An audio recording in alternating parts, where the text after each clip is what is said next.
Ուզում եմ տեսնել ձեր մեջ էլ կան ինձ նման այս փոքրիկ բույսերի համար գժվող բուսասերներ։ Սրանք սուկուլենտներ են, տարբեր տեսակի։ Սուկուլենտ բառը լատիներենից թարգմանվում է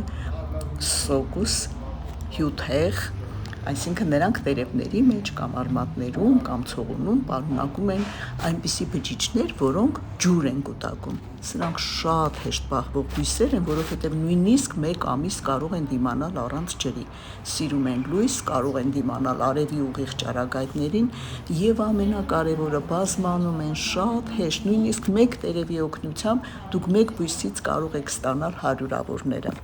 Տեսականին անցնում է 800-ից, իդեպ ասեմ, որ սրանց մեջ է մտնում նաև ձեր սիրած փողի ծառը, կրասուլան, ինչպես նաև էխևերյաները, այս գեղեցիկ քարեվարդերը, ձեզ քաչ հայտնի կալանխոե բույսը եւ էլի բազմաթիվ բույսեր։ Սովորաբար դրանք լինում են չոր կլիմայական գոտիներից։